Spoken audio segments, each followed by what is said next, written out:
Una vez más, hermanos, buenos días con todos. Vamos a compartir la palabra del Señor y quisiera hablar de este tema. ¿Quién es Jesús para Pablo? ¿Quién es Jesús? En el libro de los Efesios nos muestran algunos aspectos de la vida de Jesús o del carácter de Jesús, de la identidad de Jesús, y nosotros, al entender de pronto un poco más de quién es Jesús, entonces podremos tal vez depender más de Él, ¿sí? Vamos entonces al libro de Efesios. Efesios, el capítulo 1, vamos a mirar acerca de quién es Jesús para Pablo, o sea, según el apóstol Pablo, y por supuesto también nosotros aprendemos y conocemos quién es Jesús. Jesús es el portador de toda autoridad, toda autoridad. En el versículo 17 para adelante dice: para que el Dios de nuestro Señor Jesucristo, el Padre de gloria, os dé espíritu de sabiduría y de revelación en el conocimiento de Él, alumbrando los ojos de vuestro entendimiento, para que sepáis cuál es la esperanza a que Él os ha llamado y cuáles las riquezas de la gloria de su herencia en los santos, y cuál la supereminente grandeza de su poder para con nosotros los que creemos, según la operación del poder de su fuerza, la cual operó en Cristo, resucitándole de los muertos y sentándole a su diestra en los lugares celestiales, sobre todo principado y autoridad y poder y señorío, y sobre todo nombre que se nombra no solo en este siglo, sino también en el venidero. Y sometió todas las cosas bajo sus pies y lo dio por cabeza sobre todas las cosas a la iglesia, la cual es su cuerpo, la plenitud de aquel que todo lo llena en todo. Amén, amén. Aquí podemos de pronto mirar un poco la grandeza del Señor Jesús, y vemos que el apóstol Pablo está orando delante de Dios. Él dice: no ceso de dar gracias por vosotros, para que el Dios de nuestro Señor Jesucristo, sea el Padre de gloria, dice que les dé espíritu de sabiduría y de revelación. Entonces, ¿qué es lo que está orando el apóstol Pablo para los efesios? Y también, por supuesto, nosotros también podemos absorber esa misma bendición. Entonces, no está él orando: Padre, bendíceles, provéeles mucho dinero. No está el apóstol Pablo orando: provéeles una casa grande, provéeles más seguridad, provéeles más dinero en el banco. No está orando cosas de esas. A veces nuestra limitada percepción de las cosas de Dios nos lleva solamente a preocuparnos de nosotros mismos. Señor, que esté sano, que no me enferme. Señor, que pueda estar bien mi familia, que podamos nosotros estar con una seguridad en la ciudad, en la nación. Y bueno, son cosas lícitas en ese sentido, pero hay cosas que son mucho más grandes, que cuando nosotros nos dedicamos a buscar las cosas de Dios, Dios nos bendice con todo lo demás. Entonces, Dios de nuestro Señor Jesucristo, dice que el Dios de nuestro Señor Jesucristo nos muestre la grandeza de su poder. Esta grandeza de su poder, dice, y el poder de su fuerza operó en Cristo. La grandeza del poder de Dios operó en Cristo, resucitándole de los muertos. Es decir, ¿por qué el Señor resucitó de los muertos? Porque vino la grandeza del poder de Dios sobre la vida de Jesús, sobre el cuerpo de Jesús. Y ese poder y esa fuerza del Señor, si usted va conmigo y está mirando la Biblia, en el versículo 20, Efesios 1:20 dice: la cual operó en Cristo, resucitándole de los muertos. no es cualquier cosa, ¿verdad?, que Jesús haya resucitado. A veces para nosotros tal vez podríamos pensar, sí, claro, Jesús resucitó, pero no nos damos cuenta de lo que eso significa. No nos damos cuenta cuánto poder de Dios, cuánta grandeza de Dios. Aquí habla de la supereminente grandeza de su poder. Supereminente. Fíjese, el apóstol Pablo, a veces nosotros usamos esa palabra, ¿no? ¿Y cómo te fue? Súper, decimos. A veces exageramos de pronto, pero aquí el apóstol Pablo no está exagerando, porque Dios es muy grande, amén. Y Dios tiene un poder pues absolutamente súper grande, súper eminente.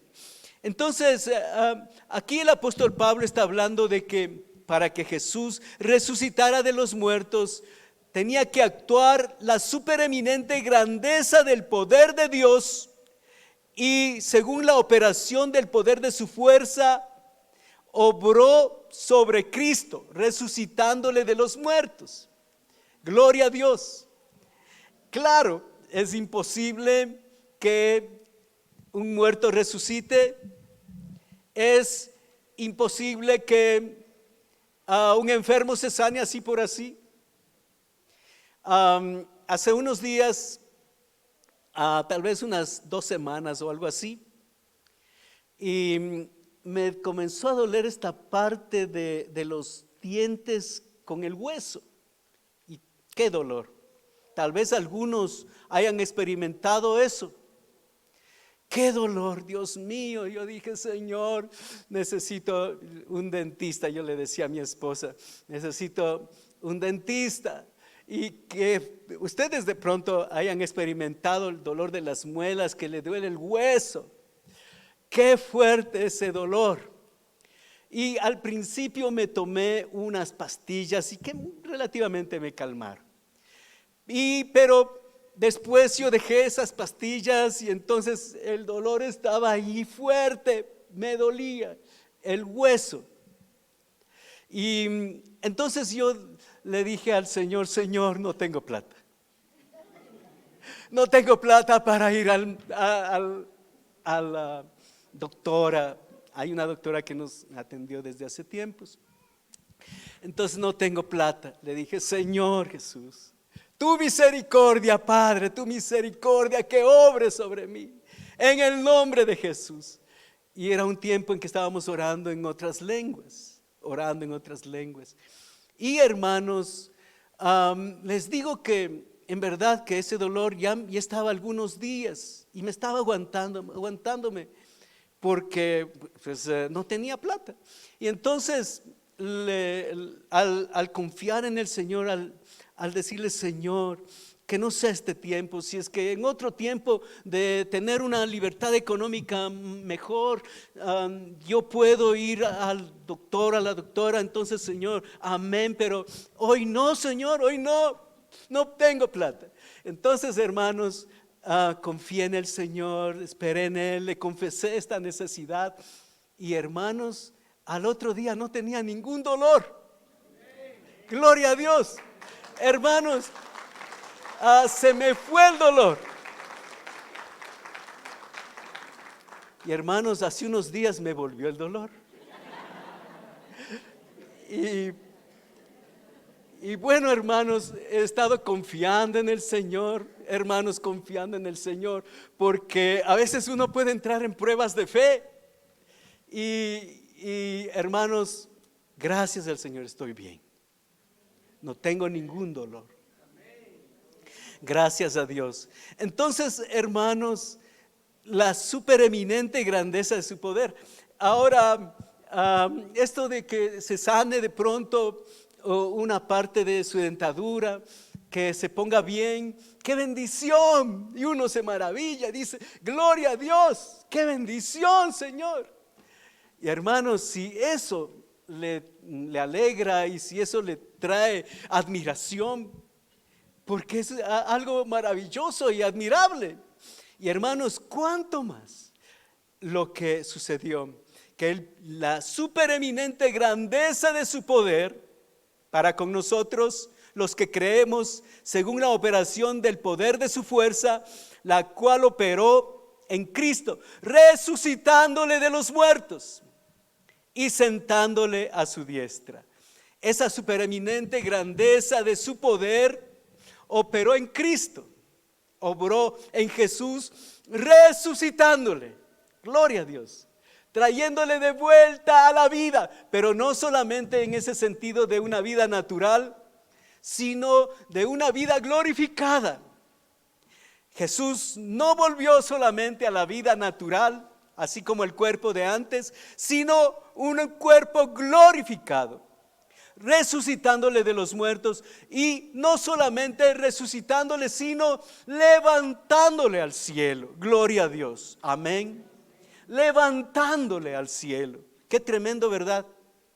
Si usted quiere levantarse al cielo, usted dice: yo me voy a levantar al cielo, y se lanza para arriba. ¿Qué va a pasar? Cae, ¿no es cierto? Claro, cae con todo el peso. Y hermanos, así han sido los esfuerzos del hombre por querer llegar al cielo.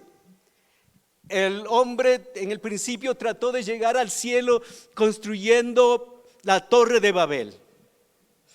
Y entonces construyeron esa torre y de pronto estaba ya por las nubes. Dicen que los chinos han construido un edificio como de 120 pisos y que el edificio sobrepasa las nubes. O sea, están las nubes abajo y el edificio está más arriba de las nubes. Qué tremendo. Bueno, no sé si eso sea la verdad, tendría que ir a ver.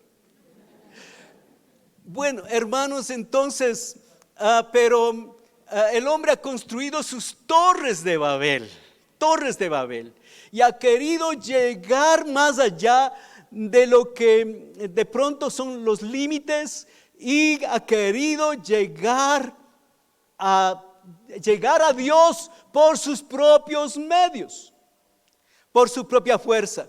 Se ha inventado la religión, las filosofías, las buenas obras. Todo eso se ha inventado para tratar de llegar a Dios. Y hermanos, todo eso ha sido, como siempre, un esfuerzo que le hace que, como que es lo que se dice, que sube como palmera y cae como coco. ¿Se han visto qué le pasa a un coco cuando cae? ¡Pah! Hecho pedazos. Y eso es lo que le pasa al hombre con todos sus esfuerzos. Cae hecho pedazos. No le sirven sus esfuerzos. Mis hermanos, vemos aquí que lo que obró Dios en la vida de Cristo Jesús, resucitándole de los muertos y levantándole a la diestra del Padre, eso es absolutamente admirable, maravilloso. Hay una parte en Isaías capítulo 9 que dice de Jesús: admirable, consejero. Y uno podría tal vez decir: admirable, pero ¿de qué me admiro? ¿Qué es lo que me admira de Jesús? ¿Qué le admira? ¿Le admira algo? ¿Se ha admirado algo de Jesús usted? Admirable. Aquí podemos ver algo de lo que Él es admirable. Que resucitó de los muertos, es admirable. Que fue levantado a la diestra del Padre, eso es admirable. Gloria a Dios.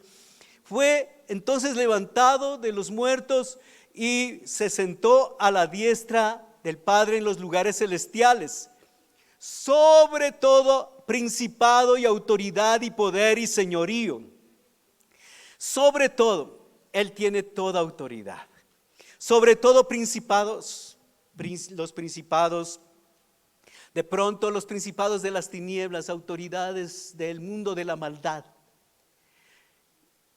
Y el Señor Jesús fue levantado sobre todo principado, autoridad y poder y señorío, aún sobre toda autoridad humana. Todo lo que el hombre pueda hacer grande para Él. Pero hermanos, sobre todas las cosas grandes del hombre, el Señor tiene toda autoridad. Sobre todo principado y autoridad y poder y señorío. Y sobre todo nombre que se nombra no solo en este siglo, sino también en el venidero. Amén. Entonces el Señor tiene toda autoridad. No hay nada. Si uno dice, bueno, tal vez haya alguna obra de las tinieblas y que de pronto me da miedo. Yo hace años conversé con un joven que era sobrino de uno de los líderes de los carteles de Colombia. Este hombre, este joven, era uno de los que se habían metido en esas cosas tan fuertes del narcotráfico. Y entonces yo decía para mí, este es un valiente, este es un valiente. Pero ¿para qué estaba conversando conmigo? Para contarme de que él en las noches, en las montañas, en esos lugares oscuros y desolados, había visto unas figuras y tenía miedo. Le llegó el temor y entonces ese miedo le perseguía. Y yo que decía que este hombre tiene que ser un valiente. Y hermanos, cuando me hablaba era un temeroso. Estaba mostrándome que hay cosas que muchas veces el hombre piensa que es valiente, pero tiene mucho temor.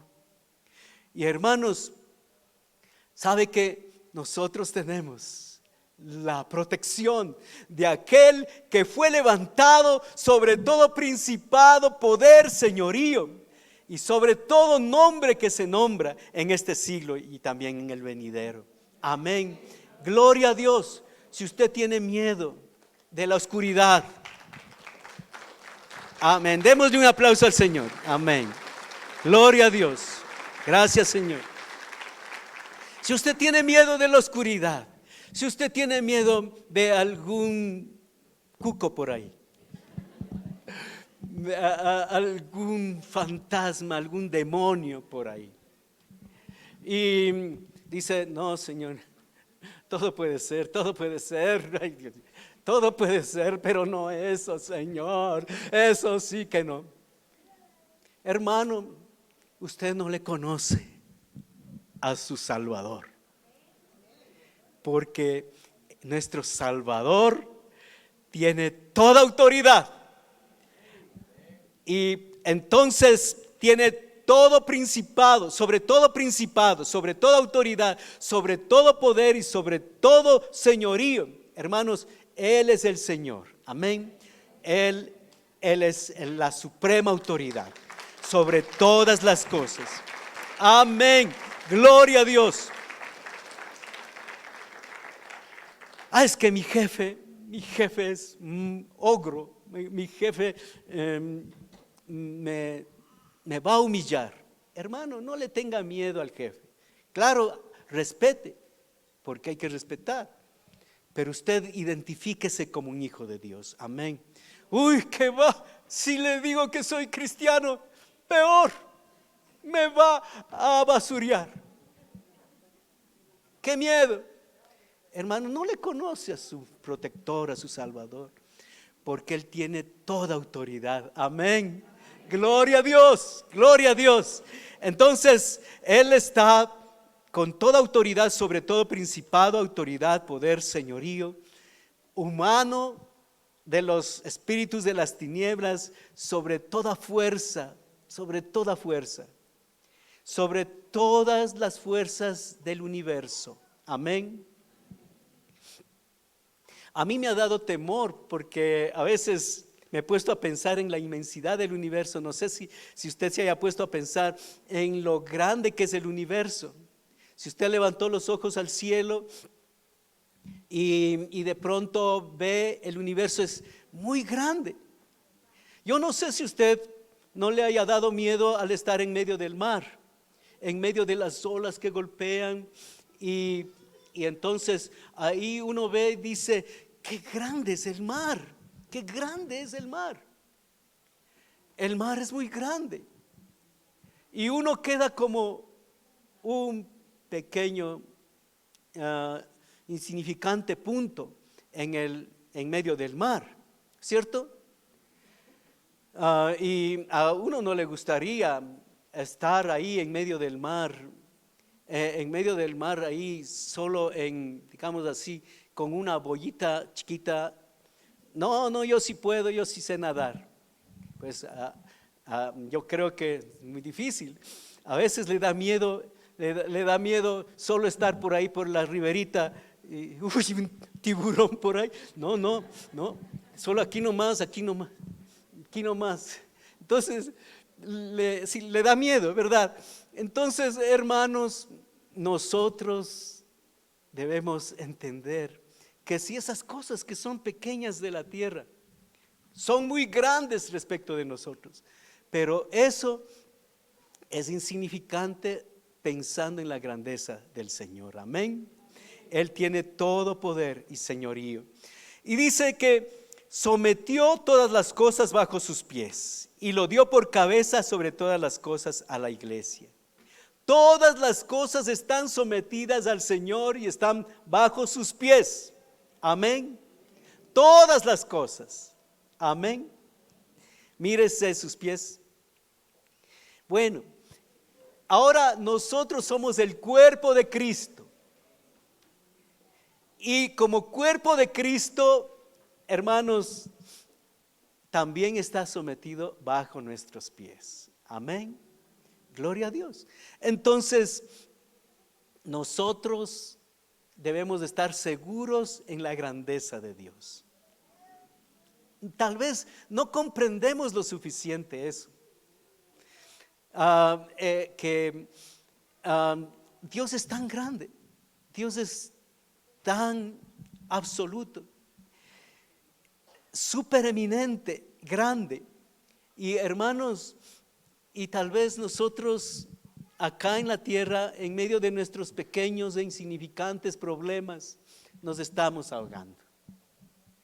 Estamos fracasando en la fe porque de pronto alguien no se sana, porque de pronto tiene un problema de pareja, porque de pronto tiene un problema con los hijos, está fracasando en la fe. Dios, ¿hasta cuándo? ¿Hasta cuándo? A veces estamos desesperados. Hermanos, esas son cosas pequeñas.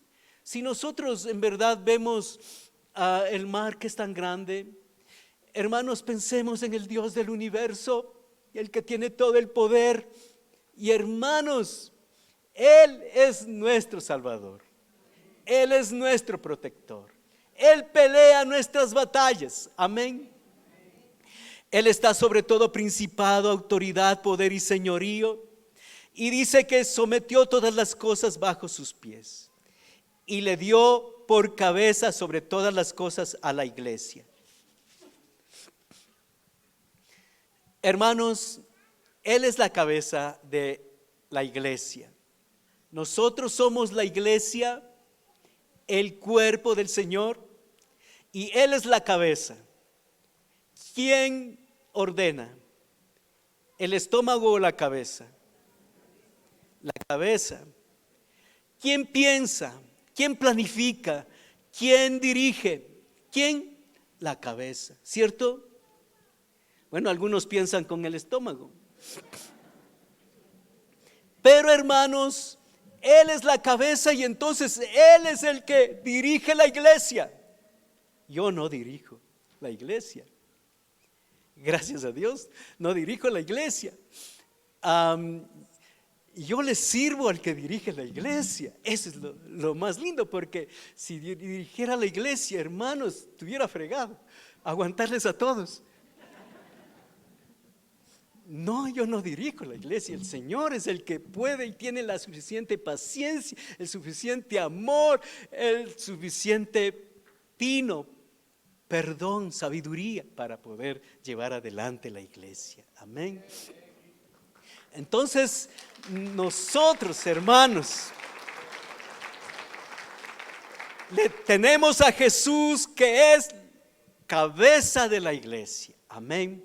Él dirige, Él piensa, Él planifica, Él tiene un plan para cada uno de nosotros. Somos el cuerpo del Señor y eso es lo que debemos estar pendientes. Y tenemos que ser sensibles, tenemos que buscar su presencia para caminar donde va la cabeza. Porque algunos quieren ir por otro lado. La cabeza por acá y algunos quieren ir por allá. No, es que yo sí creo que estoy bien. No, mis planes son buenos. Yo pienso que estoy en lo correcto. Y hermanos, sus planes, sus pensamientos, ellos no son los pensamientos del Señor. Nosotros tenemos que someter nuestros pensamientos a la obediencia a Cristo. Porque nuestros pensamientos son mundanos, carnales, pecadores. Pero si les sometemos a Cristo, entonces estamos en el carácter de Cristo. Amén. Gloria a Dios. Entonces Él es la cabeza. Dice aquí la palabra, y lo dio por cabeza sobre todas las cosas a la iglesia, la cual es su cuerpo, la plenitud de aquel que todo lo llena en todo. La plenitud de aquel, Él es pleno, completo, abundante, suficiente. Y Él lo llena todo en todo. Amén. Gloria a Dios. Vamos a ver en el capítulo 2 otra parte del concepto de Pablo acerca de nuestro Señor Jesucristo. Veamos, aquí él habla de que Él es nuestra paz que unió dos pueblos en hacerle un solo pueblo. ¿Cómo es esto? Veamos aquí. El versículo 11 dice, por tanto, acordaos de que en otro tiempo vosotros los gentiles, en cuanto a la carne, erais llamados sin circuncisión por la llamada circuncisión, hecha con mano de carne. En aquel tiempo estabais sin Cristo, alejados de la ciudadanía de Israel y ajenos de los pactos, de la promesa, sin esperanza y sin Dios en el mundo. Pero ahora en Cristo Jesús, vosotros que en otro tiempo estabais lejos, habéis sido hechos cercanos por la sangre de Cristo, porque Él es nuestra paz que de ambos pueblos hizo uno, derribando la pared intermedia de separación. Amén. Ahora, ¿qué es lo que está enseñando el apóstol Pablo? Nosotros los gentiles, somos nosotros, todos los que no son del pueblo de Israel. ¿Hay algún israelita aquí? De verdad, no digo israelita de la calle Israel no hay ninguno. Bueno, pero hermanos, nosotros, dice aquí, gentiles de la gente, de la chusma, del pueblo, hermanos, de los que no conocen para nada a Dios. Israel fue el pueblo elegido por Dios desde hace más de 3,500 años. Ese pueblo fue llamado, fue formado por Dios. Los patriarcas, los reyes, los profetas, Dios se manifestó en ese pueblo. Mientras nosotros éramos idólatras, nuestros antepasados adorando el sol, la luna, la culebra, el árbol, la serpiente. Hermanos, nosotros idólatras, lejos, desconocedores de la gracia de Dios, absolutamente desconocedores de la gracia. Los gentiles, llenos de ídolos. Y hermanos, dice que estábamos sin Cristo, alejados de la ciudadanía de Israel. Para nada. ¿Qué teníamos que ver con Israel? Más bien teníamos un concepto malo de los israelitas, de los judíos. Tal vez alguien pensaba, los judíos, esos judíos. Y le decía al hijo, no seas judío. ¿Por qué le decía que no sea judío al hijo? Porque pensaban que los judíos mataron a Jesús. Y hermanos, ¿quiénes mataron a Jesús? Usted y yo. Fuimos parte de los que mataron a Jesús. Pero queridos hermanos, dice aquí, nosotros los gentiles, los gentiles que estábamos sin Cristo, alejados de la ciudadanía de Israel y ajenos de los pactos. Nosotros no teníamos nada que ver con el pacto que Dios hizo con Abraham, con Isaac, con Jacob, con David.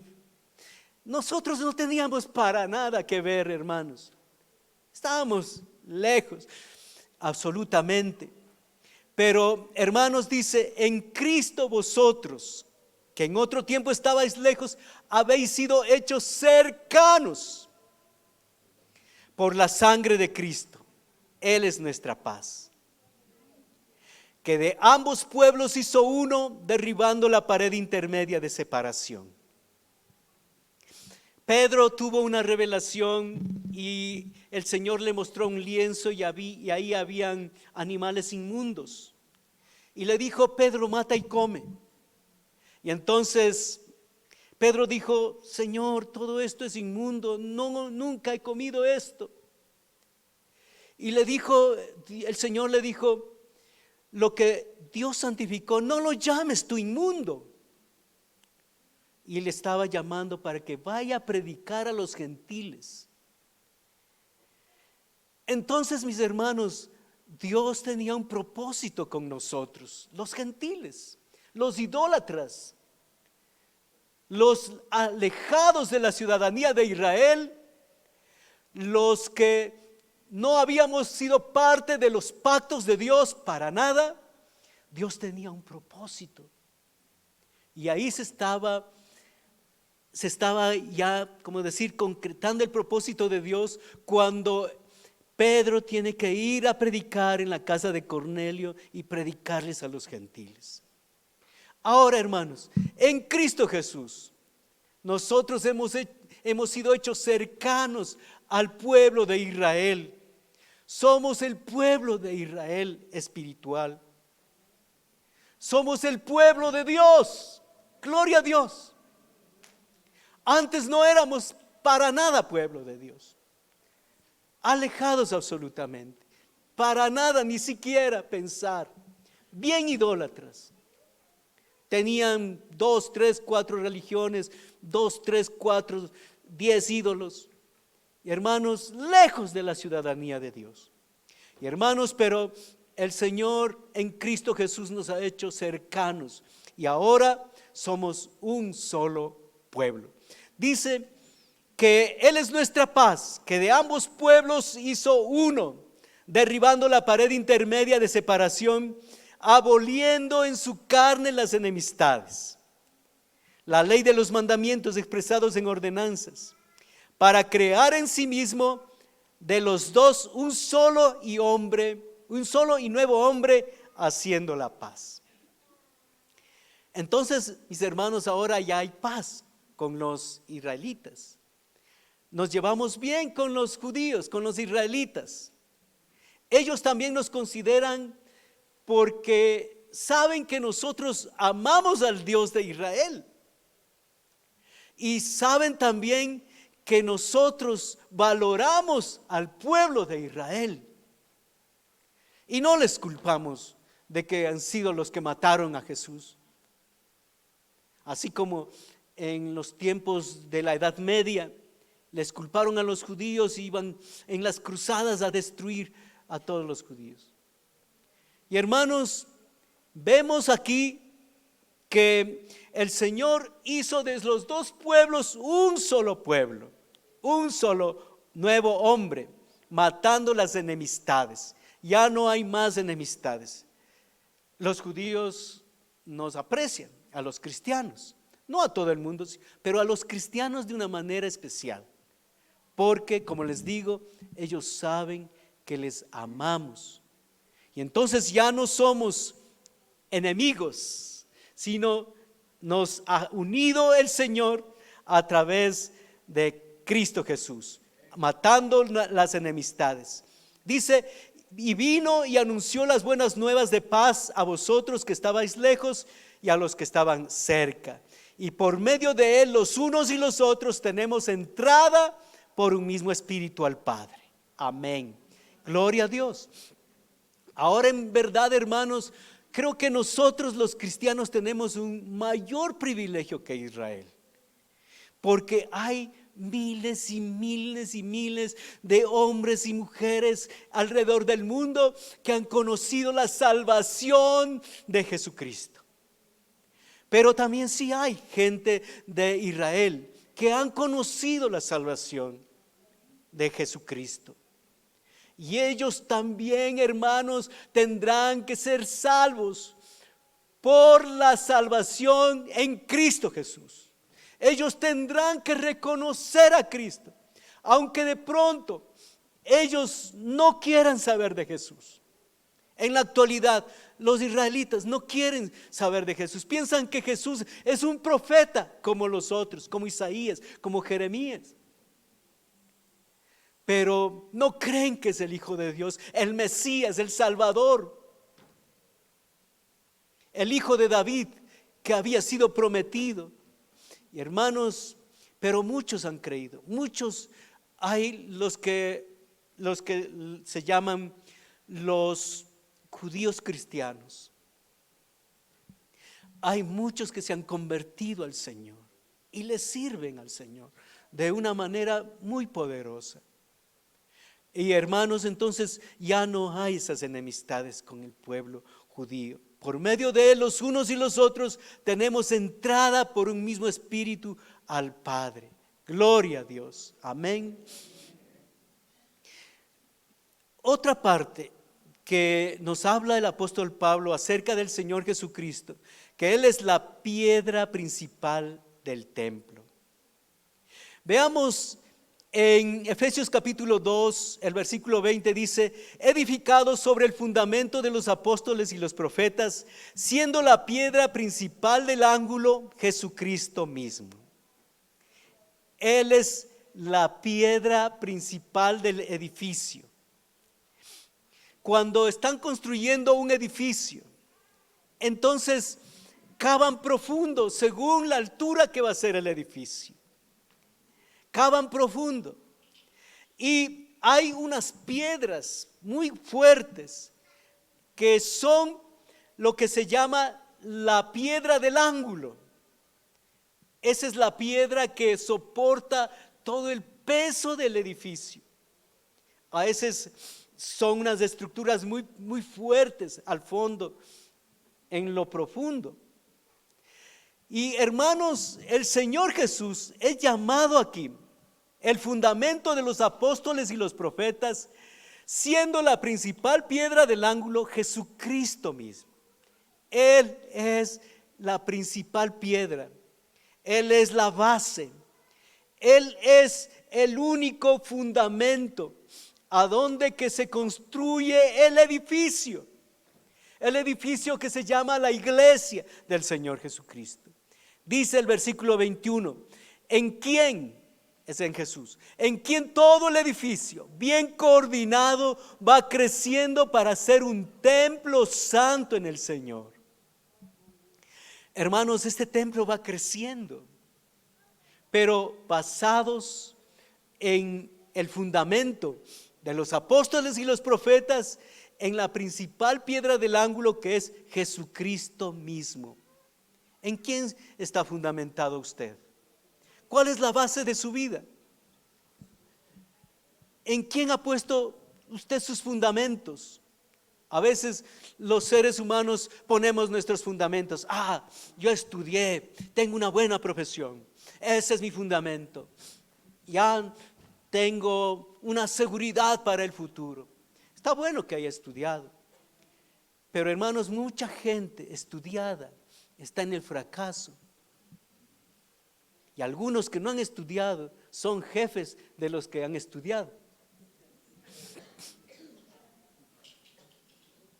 Por ejemplo, en la parte de allá de Otavalo, hay muchas personas que son los dueños de las empresas productoras de todos esos artículos textiles, y ellos no han estudiado para nada, pero ellos tienen que contratar, ¿qué?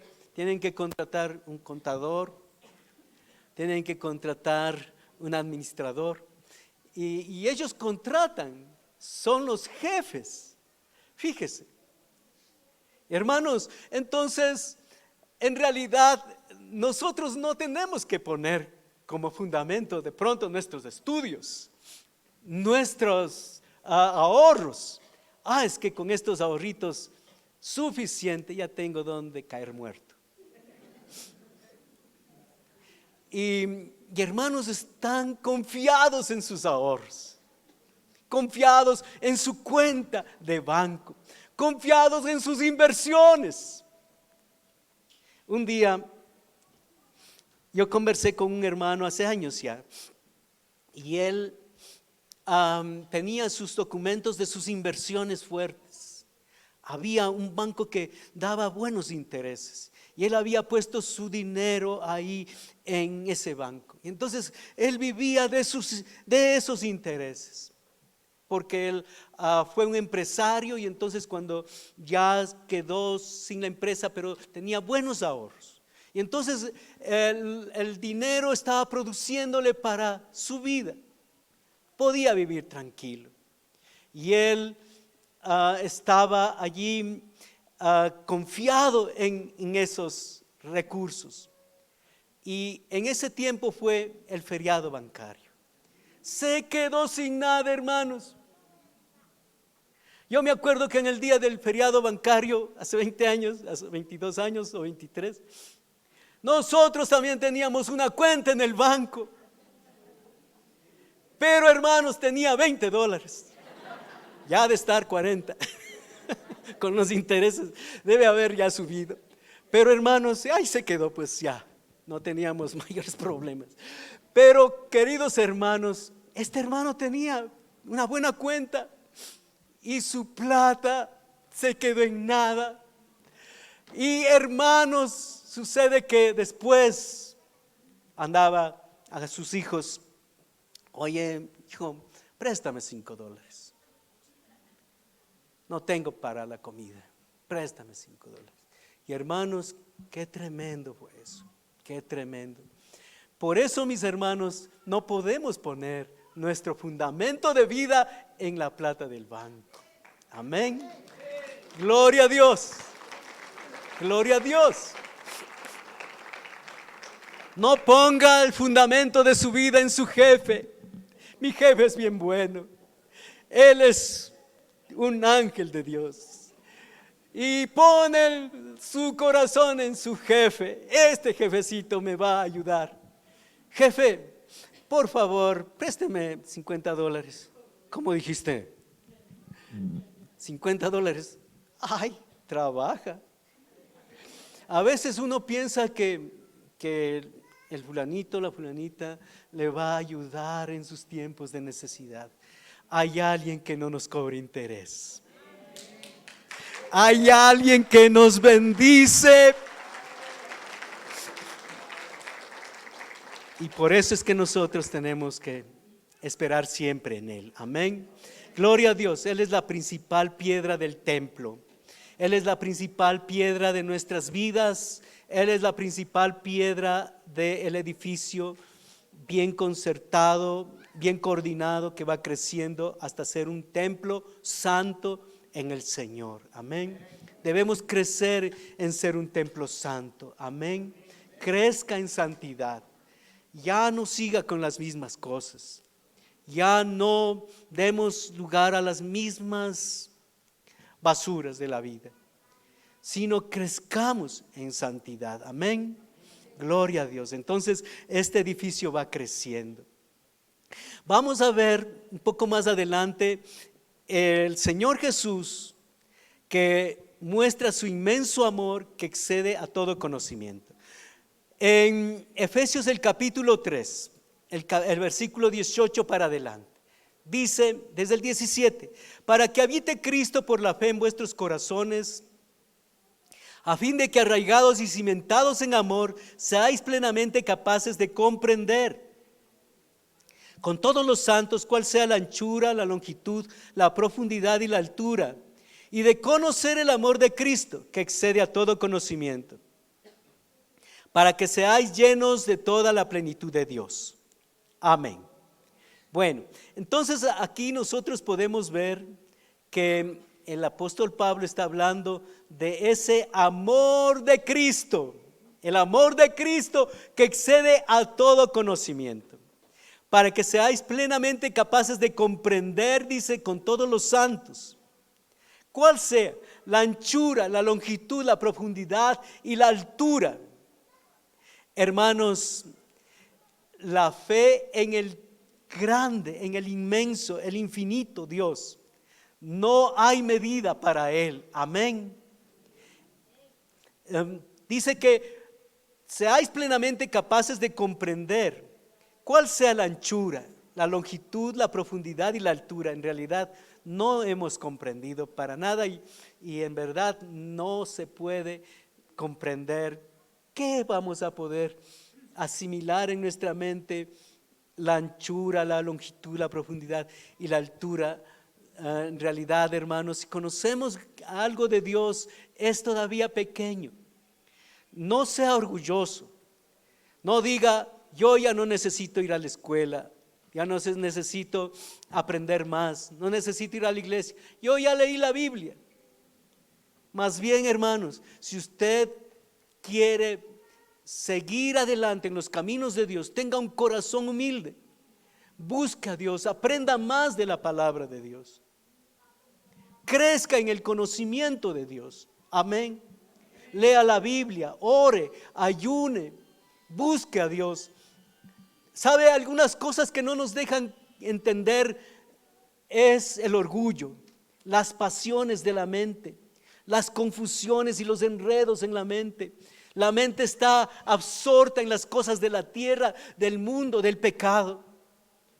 Y hermanos, ¿cómo vamos a poder comprender la anchura, la longitud, la profundidad, la altura del Señor y conocer el amor de Cristo, que excede a todo conocimiento?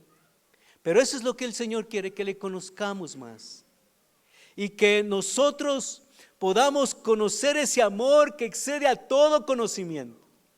El amor de Cristo excede a todo conocimiento, es decir, que sobrepasa a todo conocimiento. Debemos conocer ese amor. Amén. ¿Cómo podremos conocer ese amor de Cristo? Hermanos, si usted conoce a Cristo que le perdonó de sus pecados, amén, qué bendición. Conocemos al amor perdonador. Si usted ha experimentado que el Señor ha restaurado su vida de pronto de temores, de angustias, entonces conoce al Dios restaurador. Si usted ha experimentado la paciencia de Dios, que de pronto uno podría decir, sí, a la verdad Dios es muy paciente. Y hermanos, si nosotros hemos experimentado la paciencia de Dios, hemos experimentado otra de las áreas del amor de Dios. Y hermanos, eso excede a todo conocimiento. Hay muchas cosas más que necesitaríamos conocer acerca del amor de Dios. Gloria a Dios. Para que seamos llenos de toda la plenitud de Dios. El Señor quiere que nosotros seamos llenos de toda la plenitud de Dios. Hermanos, eso es admirable, porque ser lleno de toda la plenitud de Dios, la plenitud de Dios, Dios que es tan grande y que su plenitud esté en nosotros, es como querer meter el universo en una tacita. Tal vez el mar en un vasito. Hermanos, pero Dios quiere que nosotros seamos llenos de toda la plenitud de Dios. Que podamos tener la plenitud de Dios. Hermanos, eso, yo pienso que no puedo comprender eso. Trato de comprender, pero no puedo comprender cómo el Dios tan santo puede meterse en un hombre pecador. Cómo el Dios tan grande quiera venir a vivir en un insignificante ser humano. Cómo el Dios tan puro, quiera venir a vivir dentro de uno que ha sido impuro. Eso me admira, me conmueve. Pero aquí está hablando de que nosotros seamos llenos de toda la plenitud de Dios. Que podamos nosotros tener esa plenitud en nosotros. Plenitud de poder, plenitud de santidad, plenitud de su bendición. Hermanos, Dios tiene más de lo que nosotros podemos ni siquiera pensar o imaginar. También, hermanos, el Señor es el centro de nuestra unión, la razón de nuestra unión. Ustedes saben que, por ejemplo, las familias, cuando ya se van aumentando, el centro de la unión familiar es la abuelita o el abuelito, y allá llega toda la familia, todas las familias que de pronto ya han estado por acá, por allá, y llegan un día y todos se congregan ahí, pero se muere el papá o la mamá que es el abuelito o la abuelita, y se disgrega la familia, o sea, ya no hay el punto de unión. Ahora, hermanos, en la vida cristiana nosotros tenemos a un punto de unión que no se muere, que ya murió pero resucitó. Es Jesucristo, es el punto de unión. Usted y yo estamos aquí por Jesús. Amén. Claro que nos gusta la alabanza, nos gusta la música, cuando los hermanos nos ayudan a entrar en la adoración a Dios. Nos gustan los ritmos, ¿cierto? A veces tocan unos ritmos muy como influyentes, y como ya estamos saltando o moviendo el esqueleto. Y hermanos, entonces, pero nosotros no venimos por algo que nos guste. ¿Qué le gusta aquí? Tal vez de pronto nos gusta tal vez la música, las luces. No venimos por nada de eso, hermanos. Solo si Jesús estuviera es suficiente. No nos hace falta nada, nada. Solo Jesús, amén. Si solo Jesús está, es suficiente. Los músicos, los hermanos de la música, vienen por Jesús y le sirven a Jesús, amén. Las hermanas de la danza, los hermanos de la danza, vienen por Jesús y le sirven a Jesús, amén. Los hermanos de multimedia y con sus equipos que vienen más temprano que todos y se van más tarde que todos. Hermanos, vienen por Jesús y le sirven a Jesús, amén. Gloria a Dios. ¿Sabe por quién vengo yo? Porque mi esposa me obliga.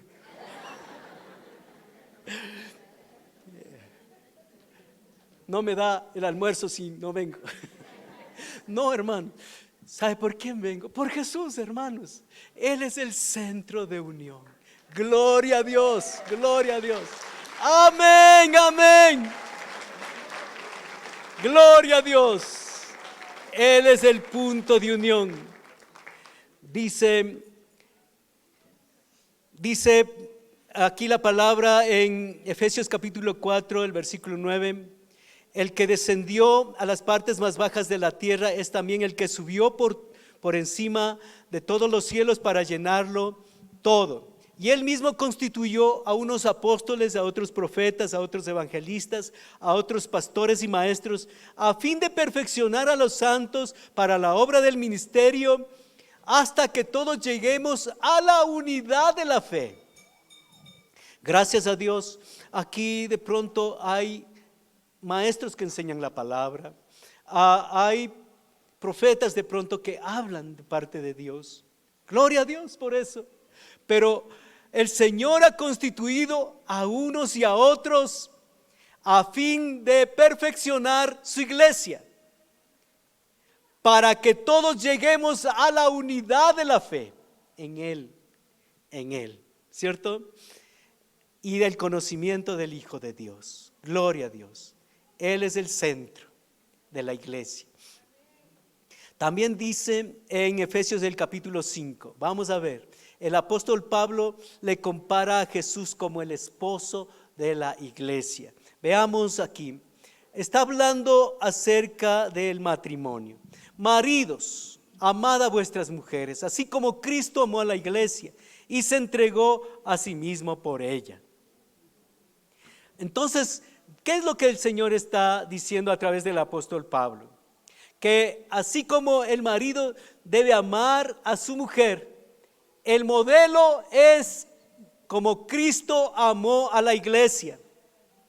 Amén. El marido debe amar como Cristo amó a la iglesia.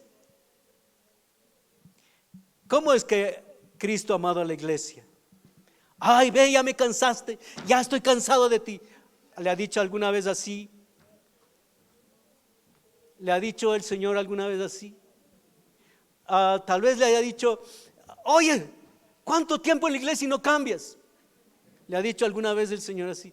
Creo que el Señor sí tendría derecho, hermano, de decirnos eso. Pero Él no nos dice, no nos trata así, ¿verdad? No nos trata ásperamente. Este día le voy a dar el hielo, la ley del hielo, no le voy a hacer caso. ¿Así nos ha tratado el Señor? ¿Y los maridos qué hacemos? Justo eso. Entonces, hermanos, lo que aquí dice, que el marido debe amar a su mujer, así como Cristo amó a la iglesia. ¿Cómo nos ha amado? El amor es paciente, benigno, no tiene envidia, no es jactancioso, no se envanece, todo lo cree, todo lo espera, todo lo soporta. El amor nunca deja de ser. El amor es sacrificial. Hermanos, ese amor es el que el Señor entregó para la iglesia. Dice aquí la palabra que se entregó a sí mismo por ella para santificarla, habiéndola purificado en el lavamiento del agua por la palabra, a fin de presentársela a sí mismo una iglesia gloriosa, que no tuviese mancha ni arruga ni cosa semejante, sino que fuese santa y sin mancha. Fijémonos, hermanos, que el Señor se entregó a sí mismo para santificar la iglesia, para purificar la iglesia, para presentársela a sí mismo una iglesia gloriosa, santa y sin mancha. ¿Cómo hizo el Señor? Se entregó por la iglesia para santificarla. Entonces, cuando el Señor ha querido un cambio en nosotros, Él se entregó para ver ese cambio en nosotros.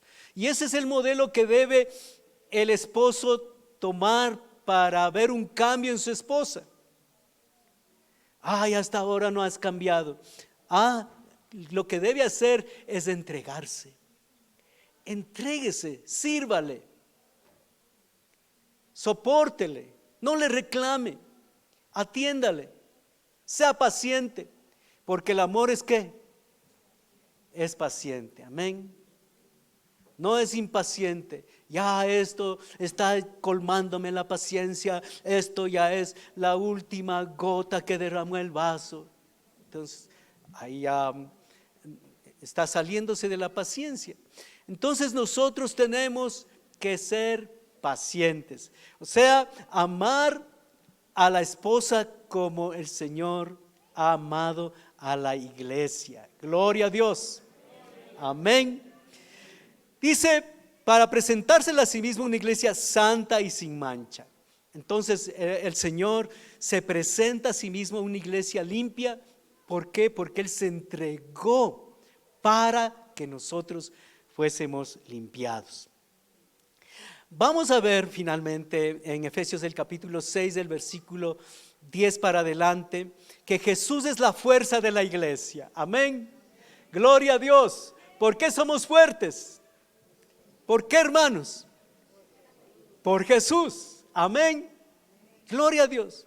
No somos fuertes porque somos muchos, ¿no? Por ejemplo, si se entra por aquí un delincuente y aquí somos muchos y vamos en contra de él, y entonces ese hombre sale corriendo porque aquí nos levantamos bastantes. Pero la fuerza de la iglesia no es eso, hermanos. La fuerza de la iglesia, ¿cuál es? Es Cristo Jesús. Es el poder del Señor. Amén. Gloria al Señor. Veamos en Efesios capítulo 6, el versículo 10.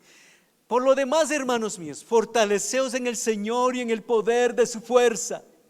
Vestíos de toda la armadura de Dios, para que podáis estar firmes contra las acechanzas del diablo. Tomad toda la armadura de Dios. Hermanos, fortaleceos en el Señor y en el poder de su fuerza. Amén. Gloria a Dios. ¿En qué tenemos que sentirnos fuertes, hermanos? ¿Por qué? ¿Cuál es la razón para que nos sintamos fuertes? ¿Cuál es la razón para que nos sintamos fuertes? Es que tengo unos guardaespaldas. Yo estaba viendo que el presidente de Corea del Norte, que es un chinito, y que tiene un montón de guardaespaldas. Y eso que ahí ese país es cerrado a toda intervención extranjera. Él tiene miedo de sus mismos amigos, creo. Pero, hermanos, él estaba en una limusina enorme y un montón de personas, hombres, corriendo alrededor de la limusina, y la limusina yendo así, y ellos corriendo, cuidándole a esa limusina. Qué tremendo, qué vergüenza para... Hermanos, él tiene miedo de su propia gente, creo que tiene miedo. Entonces, hermanos, nuestra fuerza no son nadie, ningún guardaespaldas, amén. Nuestra fuerza es Jesús. Amén. Fortaleceos en el Señor, el poder de su fuerza. Y la armadura que nosotros debemos tomar, hermanos, son las partes, los elementos del carácter de Cristo.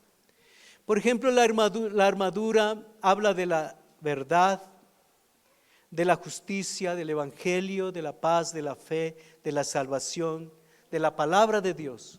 Esa es la armadura. Y hermanos, son el carácter de Cristo. Nosotros nos armamos es con el carácter de Cristo. Amén. Póngase de pie. Padre celestial, te damos gracias, la bendición de poder estudiar tu santa palabra y aprender tal vez algo más del carácter de Cristo.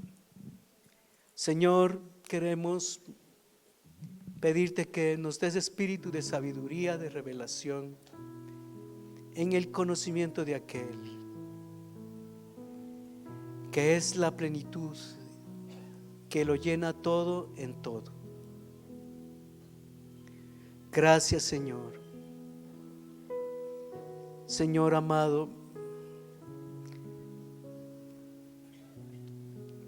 Señor, permite que nosotros podamos tener una mente abierta, un corazón abierto para conocerte más. Que no pensemos que ya tenemos todo el conocimiento, ya lo sabemos todo. Perdónanos todo orgullo, perdónanos, Señor, también todo conformismo. Permite, Señor, que podamos crecer en el conocimiento de nuestro Señor Salvador. Gracias, Padre. Gracias, Jesús. Gracias, Espíritu Santo.